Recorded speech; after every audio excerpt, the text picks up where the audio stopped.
Ki Ageng Mangir Wanabaya, cerita rakyat dari Jogja. Jangan lupa subscribe dan tekan tombol loncengnya ya. Setelah era Kesultanan Demak dan Kesultanan Pajang berakhir, muncullah Kerajaan Mataram Islam di tanah Jawa yang menjadi penerus garis keturunan dari Kerajaan Majapahit. Kerajaan ini dipimpin oleh Panembahan Senopati alias Danang Sutawijaya, putra Ki Ageng Pemanahan. Panembahan Senopati memiliki seorang putri yang cantik bernama Sekar Pembayun. Pemerintahan Panembahan Senopati dibantu oleh patihnya Ki Juru Martani yang terkenal sangat cerdas mengatur strategi. Panembahan Senopati berkeinginan menguasai seluruh wilayah Mataram. Sudah beberapa kali Panembahan Senopati berusaha menguasai seluruh wilayah Mataram, namun belum menemui hasil. Rupanya ada beberapa penguasa wilayah yang belum mau tunduk pada kekuasaannya. Salah satunya adalah Ki Ageng Mangir Wanabaya. Ki Ageng Mangir Wanabaya adalah seorang penguasa di daerah Mangir. Mangir merupakan sebuah perdikan atau desa yang tidak berkewajiban membayar upeti atau pajak kepada Mataram. Desa ini terletak kurang lebih 30 km dari Mataram, tepatnya berada di pertemuan Sungai Bedog dan Sungai Progo, Kabupaten Bantul, Yogyakarta. Ki Ageng Mangir Wanabaya merasa berhak untuk tidak tunduk kepada kekuasaan Mataram. Panembahan Senopati menganggap bahwa Ki Ageng Mangir Wanabaya sebagai duri dalam daging yang harus ditaklukkan. Suatu hari penguasa Mataram itu berunding dengan Ki Juru Martani untuk membuat rencana penyerangan ke Mangir. Namun patih itu berpendapat lain. "Ampun Baginda, bukannya hamba bermaksud merendahkan Baginda," kata Ki Juru Martani. Ki Ageng Mangir bukanlah lawan yang setara buat Baginda. Ia memiliki tombak Kiai Baru Kelinting yang sakti. Di samping itu, sebagai keturunan Majapahit, ia tentu memiliki pengaruh yang sangat kuat di Mangir. "Lalu apa yang harus kita lakukan?" tanya Panembahan Senopati. Ki Juru Martani terdiam sejenak berpikir keras. Beberapa saat kemudian, ia pun menawarkan sebuah siasat yang lebih halus tapi licik. "Ampun Baginda, untuk menghadapi Ki Ageng Mangir, kita harus menggunakan siasat," kata Ki Juru Martani. "Siasat apakah itu?" Panembahan Senopati penasaran. "Kita harus menggunakan siasat apus karma atau tipu daya halus. Bukankah Ki Ageng Mangir sangat menggemari tarian ledek atau rongkeng?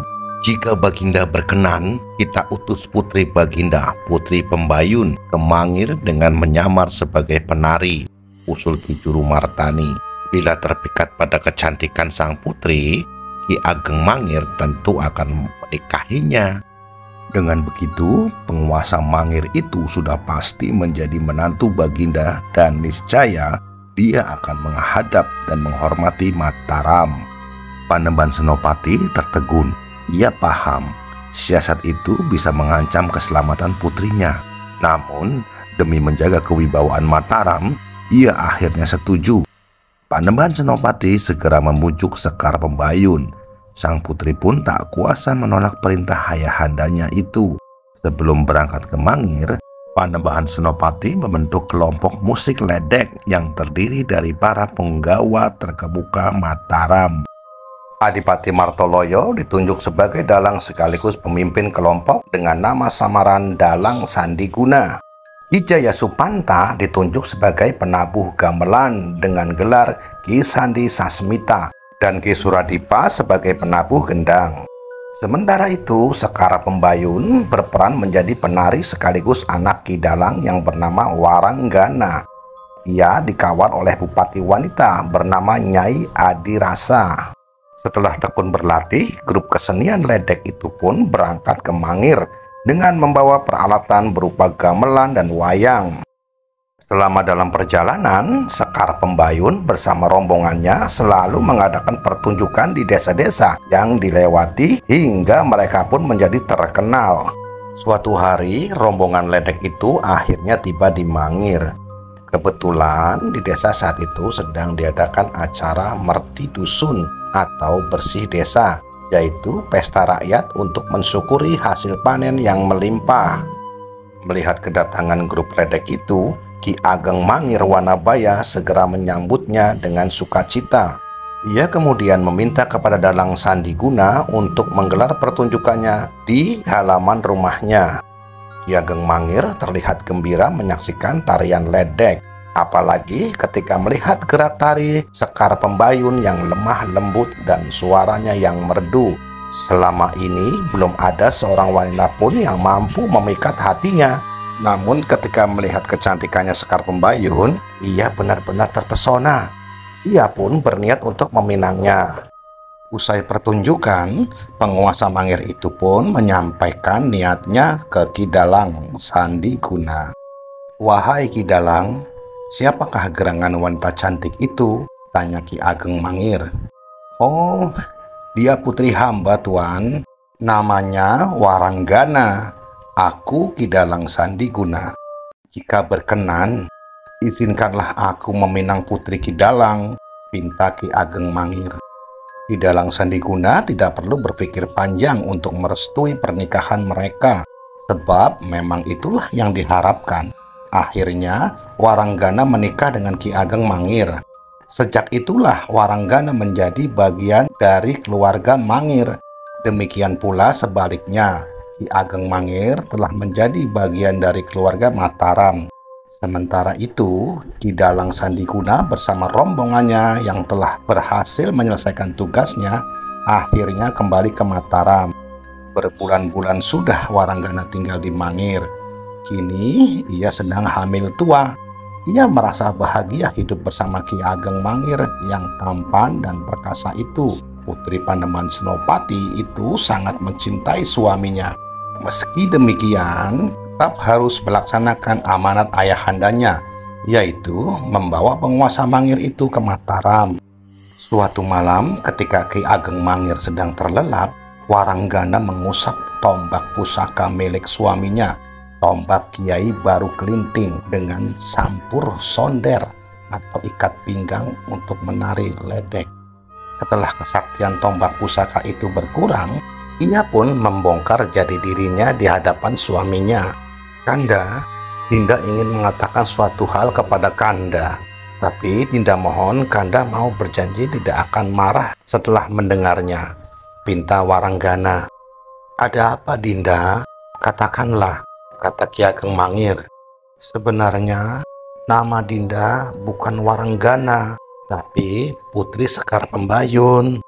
Dinda adalah putri Panembahan Senopati dari Mataram," ungkap Putri Pembayun. Alangkah terkejutnya Ki Ageng Mangir mendengar pengakuan istrinya. Ia baru sadar ternyata istri yang amat dicintainya itu adalah putri musuh besarnya. Hati dan pikirannya menjadi tidak karuan. Apalagi ketika Putri Pembayun mengajak menghadap ke Mataram untuk membuktikan dharma baktinya sebagai menantu. Ki Ageng Mangir benar-benar berada di persimpangan jalan. Namun, ia menyadari bahwa semua ini sudah menjadi suratan takdir. Maka ia pun menerima permintaan istrinya untuk sungkem kepada mertuanya di Mataram. "Baiklah Dinda, demi cintaku pada Dinda dan demi hormatku kepada mertua, Kanda bersedia sowan ke Mataram." Keesokan harinya, berangkatlah Ki Ageng Mangir bersama Putri Pembayun ke Mataram dengan disertai sejumlah kerabat dan pengawalnya. Sebagai seorang kesatria yang memiliki harga diri, ia tak lupa membawa tombak pusakanya Kiai Baru Kelinting. Rombongan Ki Ageng Mangir terus berjalan menuju Mataram yang berpusat di kota gede. Ketika sampai di sebuah desa, Ki Ageng Mangir tiba-tiba mendapat bisikan dari tombak pusakanya. "Kembalilah ke Mangir. Jika Tuan meneruskan perjalanan hingga ke Mataram, nyawa Tuan dipal atau dipastikan akan melayang." Demikian bisikan pusaka itu. Bisikan itu rupanya tidak menyurutkan niat Ki Ageng Mangir untuk melanjutkan perjalanannya ke utara. Walaupun dia tahu bahwa tindakannya itu beresiko. Sebelum meninggalkan desa tersebut, ia menamakan daerah itu Palbapang, yaitu berasal dari kata pal atau ngepal. Setelah berjalan beberapa lama, rombongan itu sampai lagi di suatu desa. mereka berhenti untuk beristirahat. Ki Ageng Mangir tiba-tiba teringat pada pesan tombak pusakanya. Ia pun sadar bahwa Panembahan Senopati adalah musuhnya. Tapi ia ngerumangsani atau merasa bahwa dirinya adalah menantu yang harus berbakti kepada mertua. Meskipun hatinya ngemban mentul atau bimbang. Konon, tempat beristirahat Ki Ageng Mangir itu kemudian dinamakan Bantul, yaitu diambil dari suasana hatinya yang ngemban mentul. Ia pun akhirnya memutuskan untuk meneruskan perjalanan. Setiba di Mataram, Ki Ageng Mangir disambut oleh kerabat keraton dengan upacara penyambutan yang disebut ngunduh mantu. Rupanya upacara itu sudah diatur untuk menjebak Ki Ageng Mangir. Di depan keraton terdapat sebuah bangsal tarub atau teratak yang dijaga oleh Ki Juru Martani. Ketika Ki Ageng melewati tarub itu, patih itu menghentikannya. Maaf Ki Ageng Mangir, sungguhlah tidak sopan jika seorang menantu membawa senjata saat sungkem kepada mertuanya, ujar Ki Juru Martani. Sebagai menantu yang baik, Ki Ageng Mangir melepas semua senjata yang dibawanya, termasuk Kyai Baru Kelinting.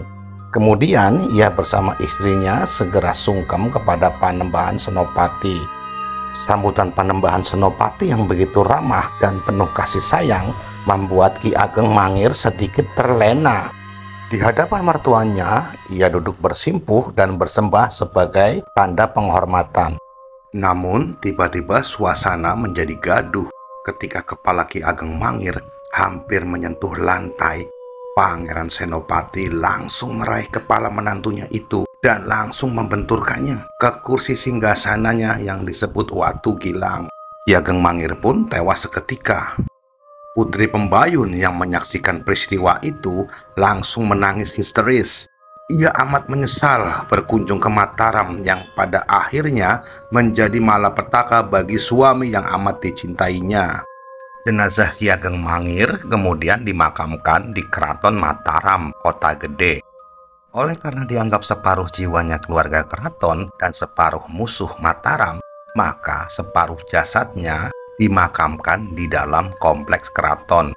Sedangkan separuhnya lagi, bagian bawahnya, berada di luar keraton atau dimakamkan dengan posisi melintang di antara batas wilayah keraton dengan daerah luar keraton.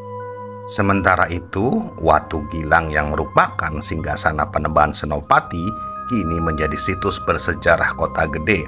Batu yang berwarna hitam dan berbentuk persegi dengan ukuran 2 x 2 meter ini mendapat cakungan pada salah satu sisinya akibat benturan kepala Ki Ageng Mangir.